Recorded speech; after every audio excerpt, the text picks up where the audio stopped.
Gabriel Quintanilla desapareció sin dejar rastro una fría noche de invierno, pero lo que sucedió después helaría la sangre de cualquiera. Nadie sospechaba que el hombre de mirada tranquila y pasos pesados cargaría con uno de los secretos más oscuros, pues tocaba de manera indebida a su propia hija. Aquella tarde, una discusión familiar se transformó en un abismo de horror, dejando una sombra que devoraría la calma de todos los que lo conocían. Días después, el cuerpo de Gabriel quedó inerte. Lo más aterrador no fue su muerte, sino lo que siguió. Los culpables no huyeron, no escondieron sus huellas, actuaron como si la justicia no los alcanzara. Antes de iniciar, quiero enviar un saludo a José Velázquez, que me escribió: me encantan tus videos, continúa así, un abrazo desde Honduras. Muchas gracias por tu apoyo, aprecio mucho tus palabras. Te deseo lo mejor, espero que pases una hermosa semana, te envío un abrazo grande. También quiero agradecer a Sandor Nagy, que me escribió: gracias. Gracias a ti, mi leyenda, por tu apoyo, valoro mucho que seas parte de la comunidad. Te envío un abrazo cósmico. Ahora sí, la pregunta del día de hoy es: ¿cuál es la historia más perturbadora que has escuchado? Déjame tu respuesta en la caja de comentarios.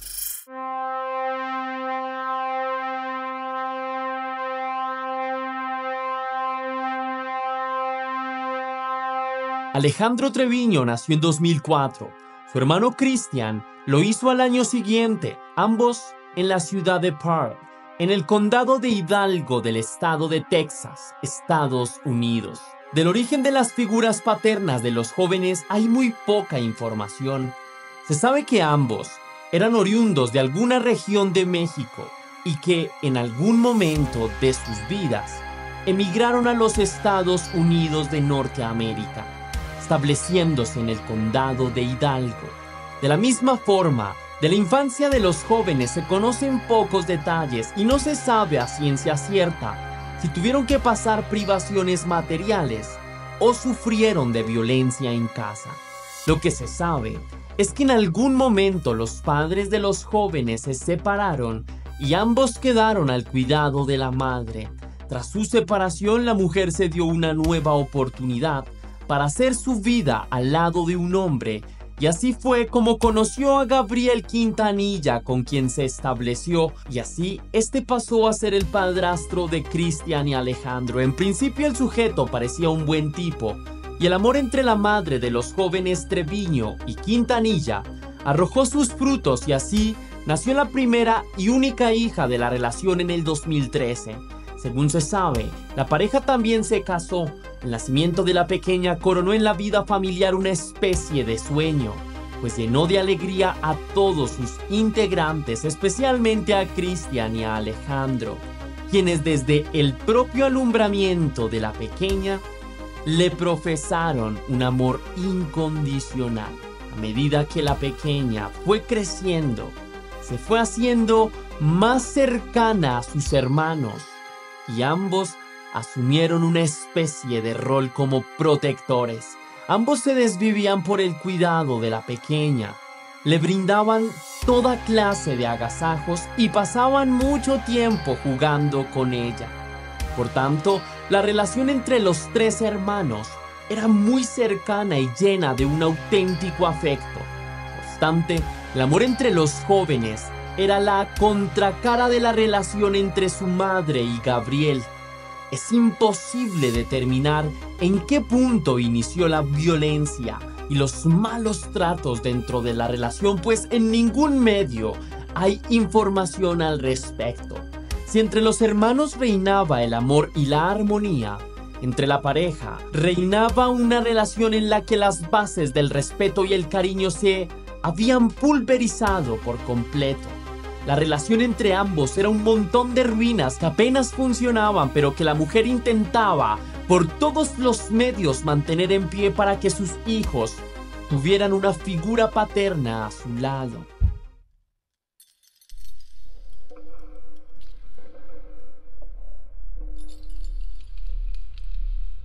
Se sabe que los problemas de la pareja tuvieron su clímax hacia el 2022.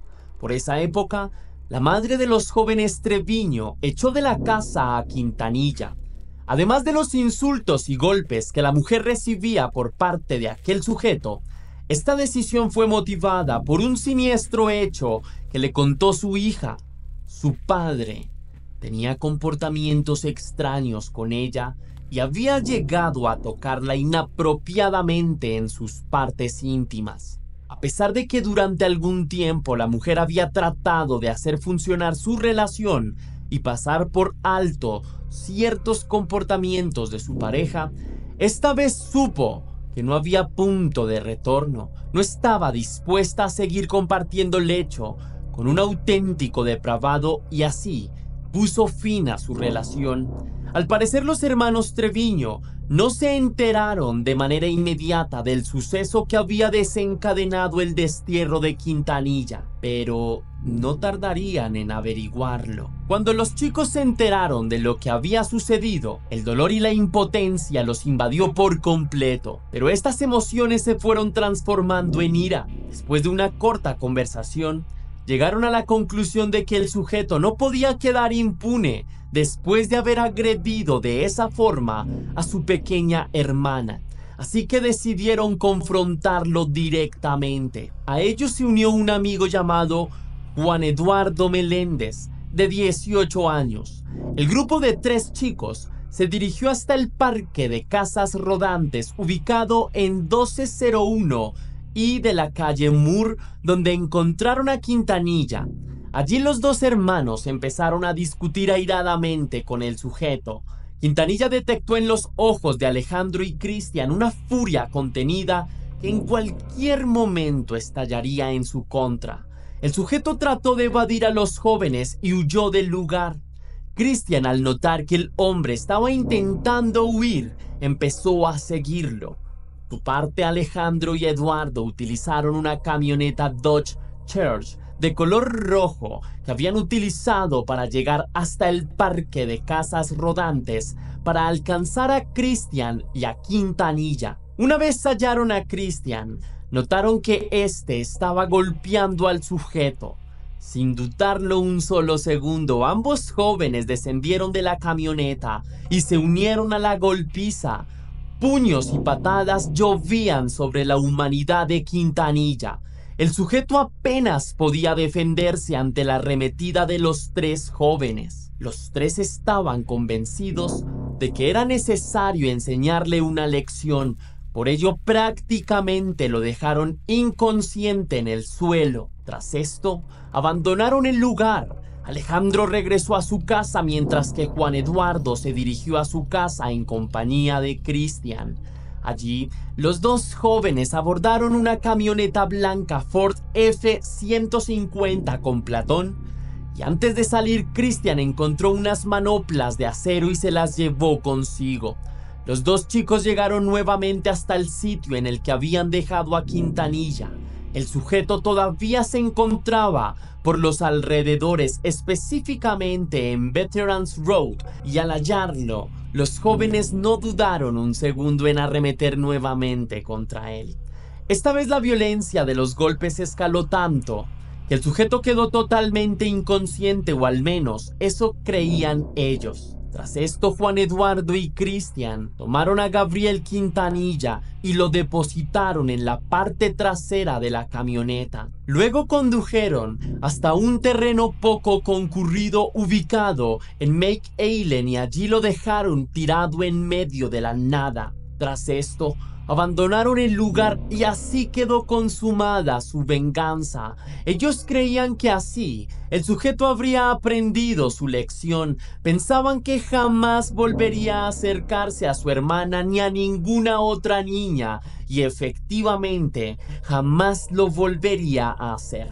En la mañana del 21 de enero de 2022, un agricultor caminaba tranquilamente por los alrededores de Make Island. De repente, algo llamó su atención. Al acercarse notó que había un cuerpo sin vida tirado en medio de la nada. El hombre rápidamente se comunicó con las autoridades, quienes llegaron hasta el lugar, examinaron la escena del crimen e hicieron el levantamiento del cuerpo.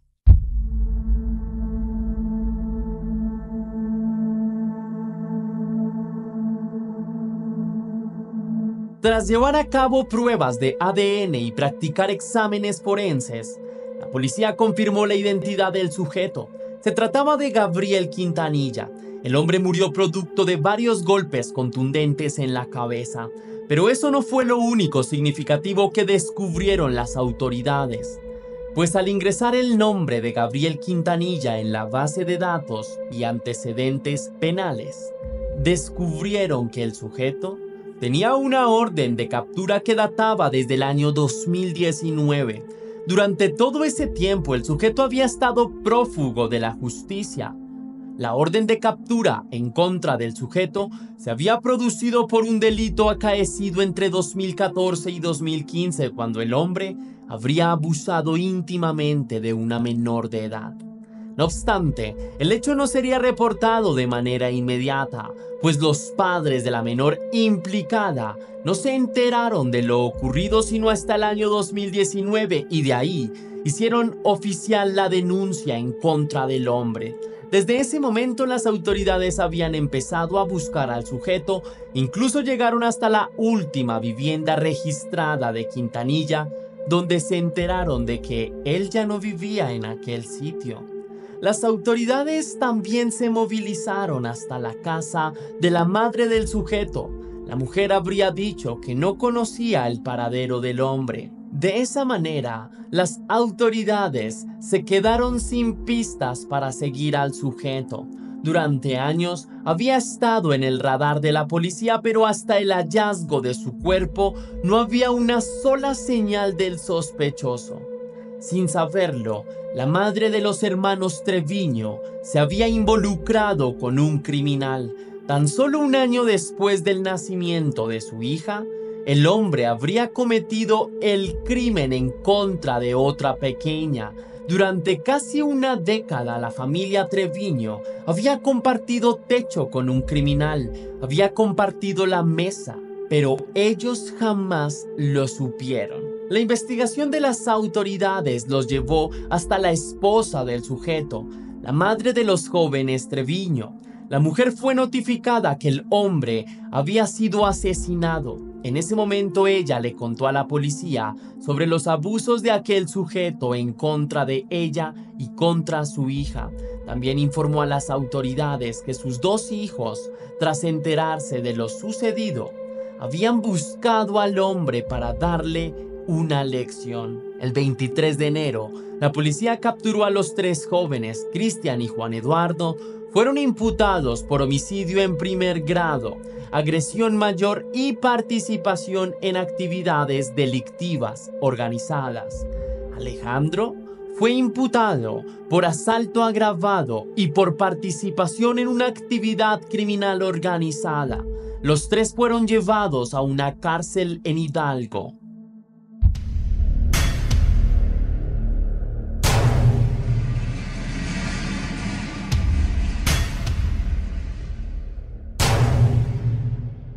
Tras la captura de los tres muchachos, el caso se volvió bastante mediático en todo el condado de Hidalgo y más tarde tendría repercusión en toda Texas. A los ojos de la opinión pública, los tres chicos habían actuado de manera coherente con lo que había sucedido. Para muchas personas en todo Estados Unidos, las leyes de protección para menores son insuficientes, hecho que los hace foco de violencia sistemática.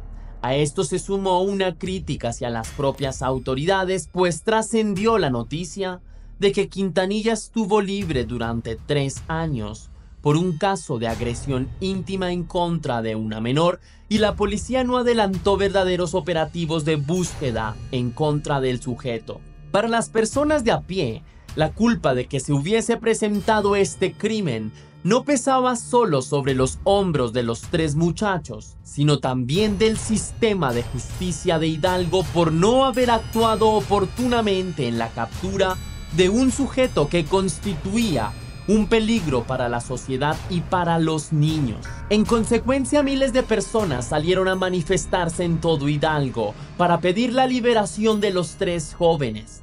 En las pancartas de los protestantes se podían ver mensajes a favor de los chicos y los denominaban como tres héroes.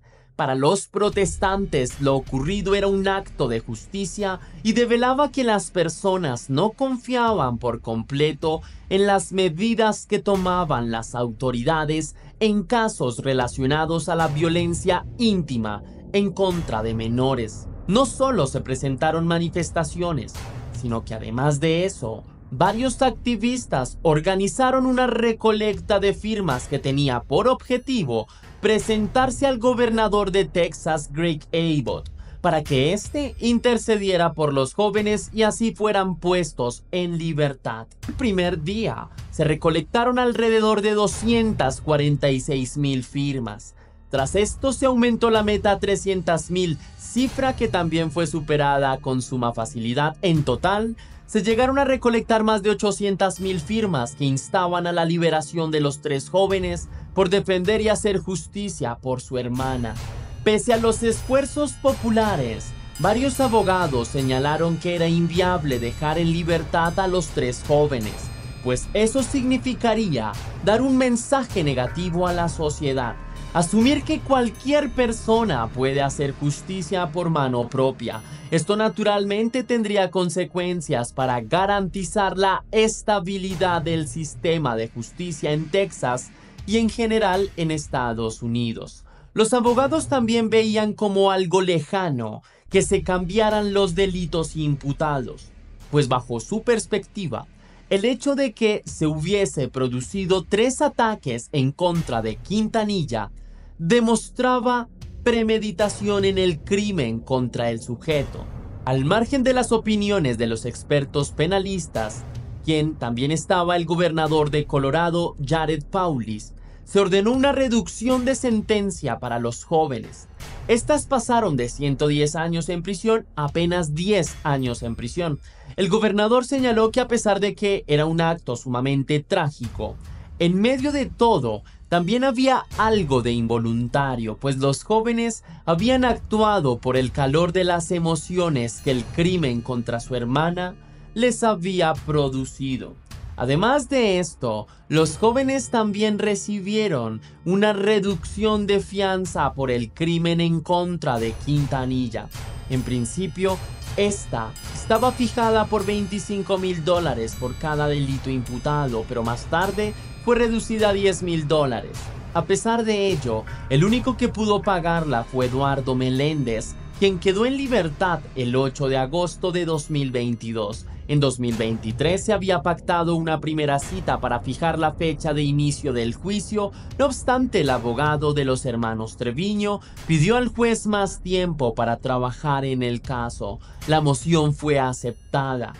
Se esperaba el juicio que se llevara a cabo a inicios del 2024. Cuando llegó la fecha acordada, trascendió que los 2 hermanos serían juzgados por separado. El abogado de los jóvenes presentó una objeción y dijo que creía más oportuno que fueran juzgados juntos. En aquella oportunidad también se conoció que Christian, quien en el momento de los hechos tenía 17 años, sería juzgado como mayor de edad. A pesar de toda la presión ejercida por la comunidad texana de ser hallado culpable, el joven se podría enfrentar a una pena de cadena perpetua, sin opción a libertad condicional.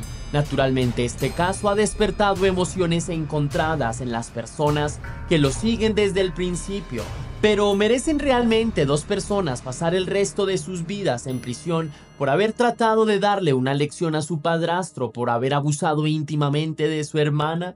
Al margen de las leyes, el objetivo de los jóvenes no era quitarle la vida al sujeto, e incluso se sabe que el hombre murió tiempo después de haber sido abandonado en McAllen. De momento se sabe que el juicio se llevará a cabo en diciembre de 2024. La tragedia de la familia Treviño tiene un nombre propio: Gabriel Quintanilla, quien incluso después de su muerte sigue causando estragos en sus vidas y podría dejar a una madre sin 2 de sus hijos, además del crimen que ya se había cometido en contra de la menor. El caso de los hermanos Treviño, que se vieron involucrados en redes de delincuencia y violencia extrema, nos obliga a reflexionar muchas veces la falta de oportunidades, los entornos en los que existe una disfuncional familia, en donde la estructura, la forma en la que se tratan a los miembros de una familia, pues se hace de manera equivocada. Cuando ese tipo de cosas o circunstancias suceden, vemos desgracias como el caso de hoy. Vemos que el caso de hoy no es más que una sociedad que se fragmenta cuando las familias no están para sí desde el amor, desde la confianza, desde la necesidad de construir una familia que se apoya y que se ama y que nunca pensaría en hacerse daño, sino todo lo contrario, evitar que el otro pueda pasar por circunstancias que generen daño. Pero lo que vemos en la familia del caso de hoy es justamente lo contrario, como un hombre que tiene unos deseos francamente cuestionables y que me parece que si alguno de las personas que está viendo Test Misterios siente que de alguna forma el hecho de sentir atracción por una menor de edad es algo que ha pasado por tu cabeza, pues te sugiero con el mayor de los respetos que pidas una posibilidad de que un psicólogo hable contigo estas cosas que estás pensando, porque de entrada quiero decirte que es un pensamiento cuestionable y que no apoya para la construcción de una mejor sociedad. Por lo tanto, ese es mi mensaje, poder confiar en profesionales de la salud mental y también darle un adecuado tratamiento cuando sentimos que nuestra salud mental no está bien. Sin embargo, también quería invitarles para que amemos a nuestros seres queridos, porque es una bendición poder tener la oportunidad de hablar con nuestro padre, con nuestra madre o con las personas que están a nuestro alrededor. Valoremos de eso, creo que eso es importante. Ahora sí, si te gustó la investigación de este caso, querida leyenda, déjame saber con tu misterioso like. Si quieres y si puedes hacer una pequeña donación para la producción de Test Misterios, estaré muy agradecido. Lo puedes hacer de dos formas distintas. La primera es con el botón de super gracias que se ubica allí abajo, justo al lado del botón compartir, o también lo puedes hacer vía PayPal, ya que tienes el link en la descripción y en el comentario fijado. Si lo haces de cualquiera de estas dos maneras, recibirás un agradecimiento personalizado y un saludo de mi parte para un próximo video. Ahora sí, recuerda también seguirme en mi página de Facebook, que me puedes buscar como Test Misterios o Test Misterios 2. Te veo allí para que no te pierdas nada de contenido de True Crime. Ahora sí, sin más que añadir por hoy, mi querida leyenda, recuerda que las dudas te acompañan, que somos misterio, que tú y yo nos vemos con seguridad en un próximo caso.